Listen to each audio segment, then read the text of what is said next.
I am willing to bet some serious money that whoever approved the creation of the Cupra brand in the Seat board didn't really expect the newly founded company to be this successful. And I'm saying that because as I'm recording this, Cupra has become more popular and more successful than Seat, a company with tens of years behind it. And one of the big reasons why that happened has to do with this car behind me. This is the new Cupra Formentor. And ever since the Formentor was unveiled back in 2011, this was their bestseller.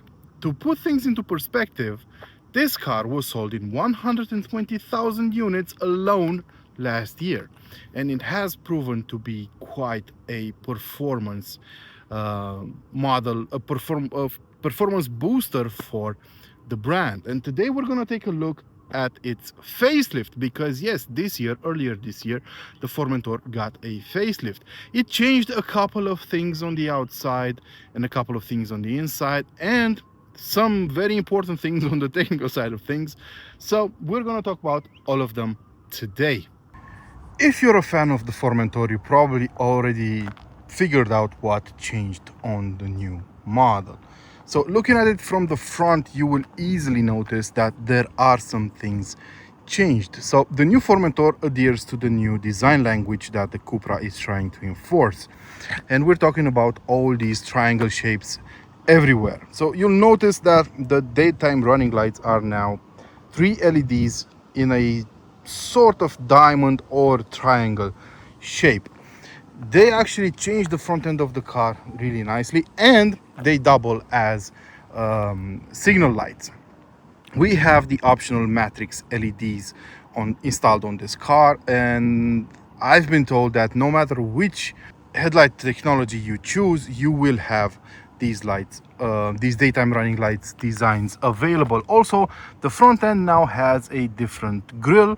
I mean, the grille was split into like 3 portions, and the Cupra logo has been moved up on the bumper, right below the opening for the boot or the hood, depending on where you're watching this from.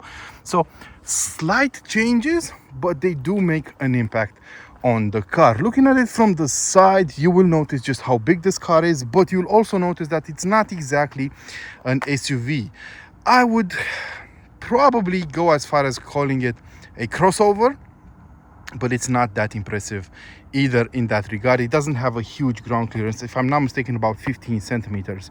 So basically, I would say this is more along the lines of a Golf all-track wagon, if you will, because it is built on the same platform as the Golf and a number of other cars in the Volkswagen Audi group. So 4.54 meters in length, almost 2.7 meters in wheelbase. So quite a spacious car, and it does fit into the C segment quite well. And I think that played a huge part in its success, because everybody is looking for C segment cars these days, and this is it. This is one of them, and it's one of the better looking ones in this segment. You can choose from between 18-inch and 19-inch wheels for this car, and we have the most expensive ones, the 19-inch wheels, Arctic design with matte black and this copper brown color on top of it. This is basically the traditional color for Cupra models these days. It does look pretty good. It's a very good combo.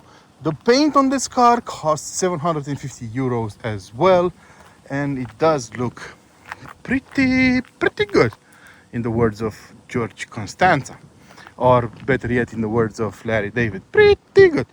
So here we are at the back. The tail lamps have been changed as well. The same triangle design can be easily seen over here.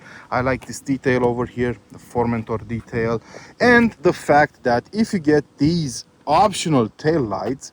I think they come in a package with the adaptive LED matrix lights up front. You have a light bar connecting the two tail lamps, and it does a nice animation. I'm going to add some video over here to see just the way it looks like at night and the whole animation and stuff. This is lit up as well at night, and it does look pretty good.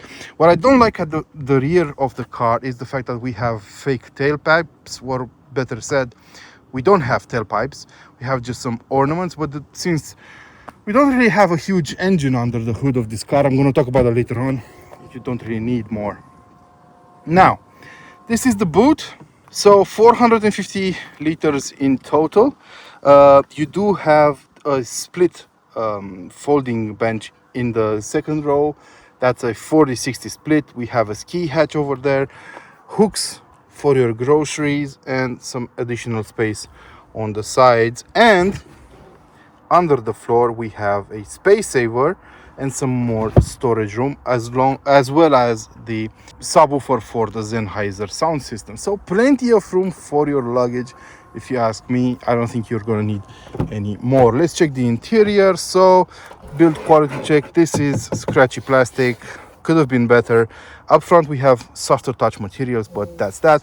I need to mention that the whole interior of the car is now animal free, so you cannot get real leather. All you get is this fake leather, but it actually feels really good to the touch, and microfiber.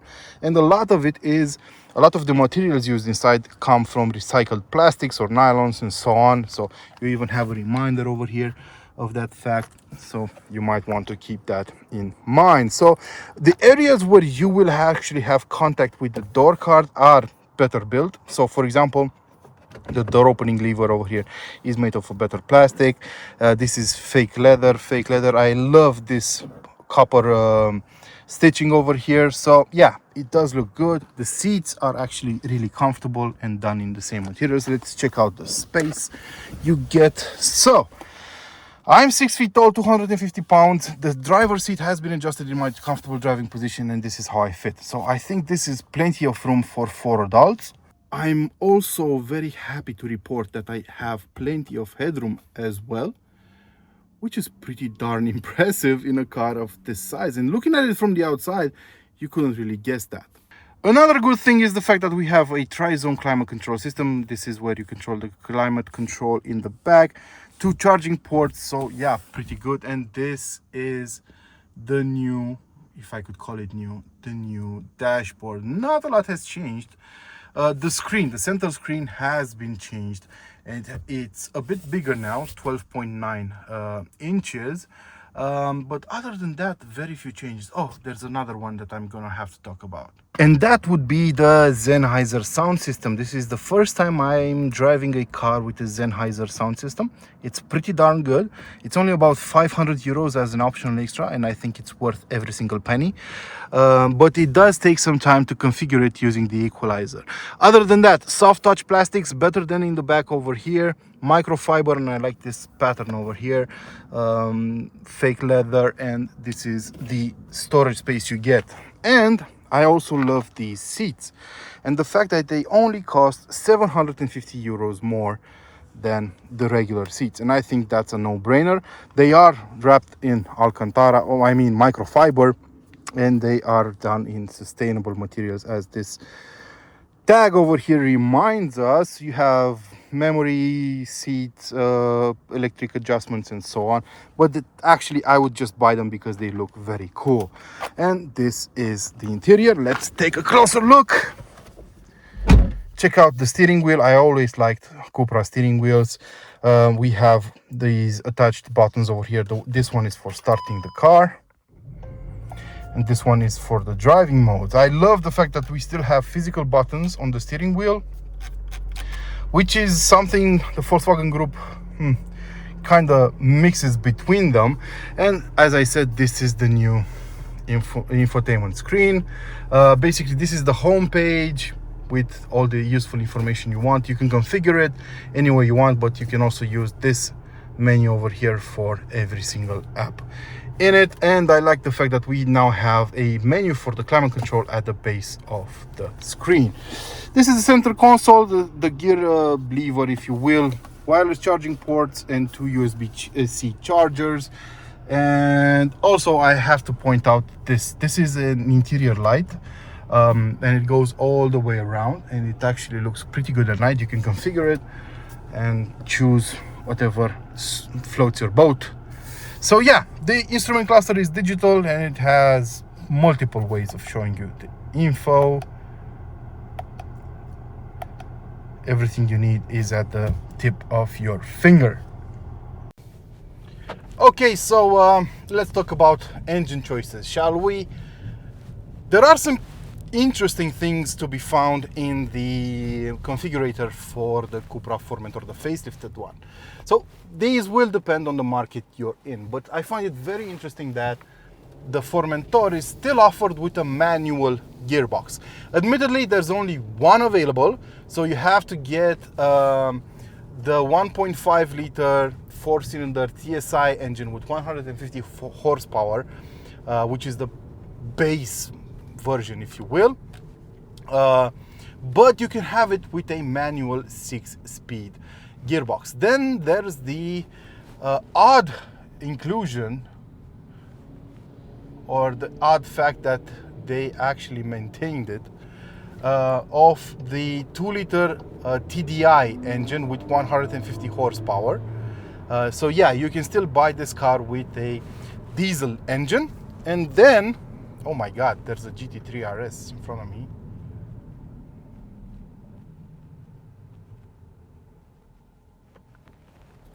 God damn it.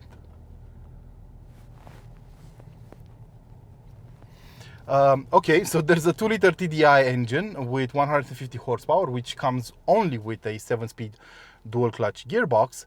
And those are the two oddities. Then there's everything else comes with a 7-speed gearbox, a DSG gearbox, dual clutch. You have a 1.5 liter 150 horsepower, as I said, that can be had both with the manual and an automatic. There's the ETSI 1.5 liter, which is a mild hybrid with 150 horsepower and 250 Newton meters of torque, which is the one we're driving today. So this is basically the base automatic gearbox model, if you will. Then there's a plug-in hybrid built on top of this engine, or using this engine, this 1.5 liter with 272 horsepower and an electric range of about 100 kilometers, according to Cupra. I'm gonna have to test that out. And today that's called an EVZ. So we have a VZ model, but that's a plug-in, so it's included in the VZ range. And there's a 2-liter petrol that's good for 333 horsepower, and that's the real VZ model. We're still waiting on the real VZ, if you will, the VZ5 from Cupra, which uses a 2.5 liter 5-cylinder turbo engine. It's the same you will find on the RSQ3 or the RS3. It has 400 horsepower, so quite impressive. You can also get all-wheel drive on a number of models, not on the base one, not on this one. This is front-wheel drive only. So plenty of choices in the range, and I'm actually quite glad that's the case, because it shows that Cupra is very careful about the range it offers to its customers. So I'm guessing it will still be a great seller. So let's talk about this one. So as I said, it's a mild hybrid. That means it has an integrated starter generator that pumps up some juice, some electric juice into the drivetrain whenever the car needs it. It allows it to run with the internal combustion engine turned off for very short trips, so you can feed and recuperate energy and feed it back into the battery. This system is a 48 volt system, so it works really well. It helps out when it comes to turning the internal combustion engine on. So for example, if we're talking about start-stop situations, it will help kick in the internal combustion engine. So plenty of features, and it's supposed to make this car a bit more efficient. Now I did my usual range test with it, and I got around 9 liters per 100 kilometers covered around town with it. So it's okay, but it's not great. This is a pretty heavy car, 1600 kilos or something around that. so it's not exactly light on its feet. On B roads, I saw an average of about 6 liters per 100 kilometers covered, and on the highway, 7.5 to 8 liters depending on the speed. I had an average speed of 130 kilometers an hour, and the average fuel consumption was 7.4. So not exactly frugal either. But if you just want the shape and the design of the Formentor, this could be a choice for you because it will be the most affordable one in the range. So as long as you don't have very high expectations to match the very flamboyant design of this car, you should be fine in most situations. You just have to take your time when you're doing an overtake at higher speeds on the highway, for example. You have to be careful to calculate just how much space you need. The gearbox does help out a lot because it keeps the engine in the optimal rev range all the time. It does have some hiccups in heavy traffic.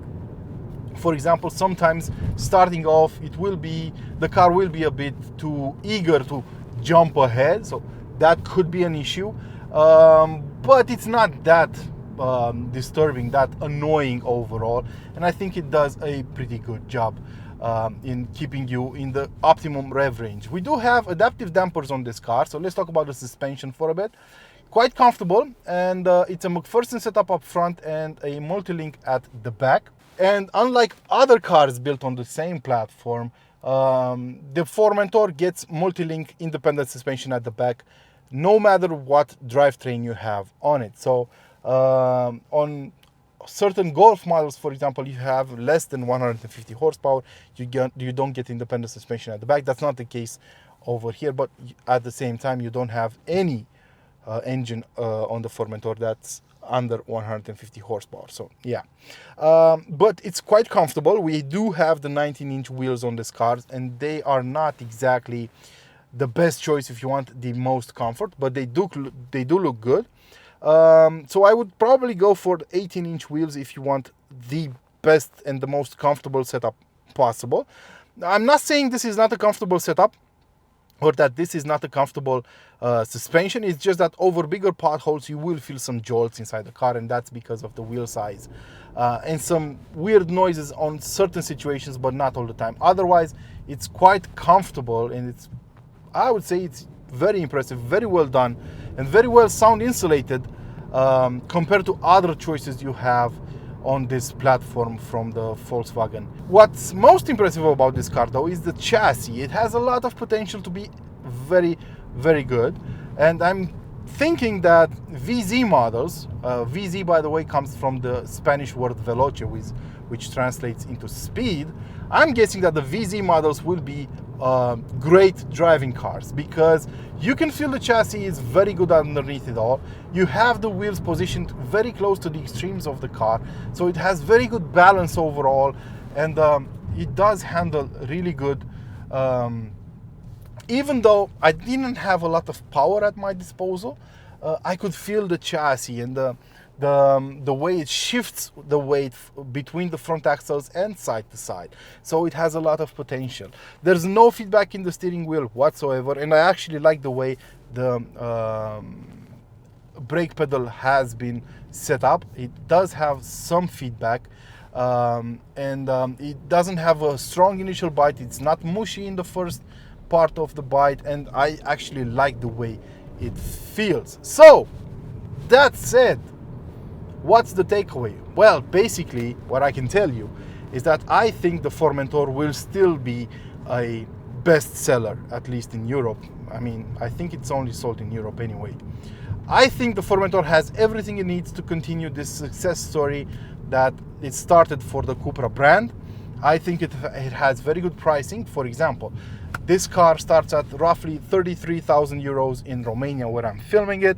The car we're driving today, which has almost all the bells and whistles, is 41,000 euros. You don't have to get it with all the optional features, but I think it's a very good price for what you get. Furthermore, I think it drives great. It has all the technology it needs.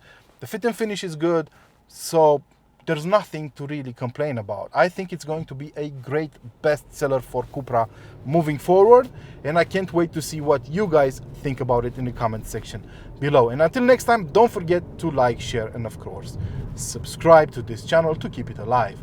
Ciao.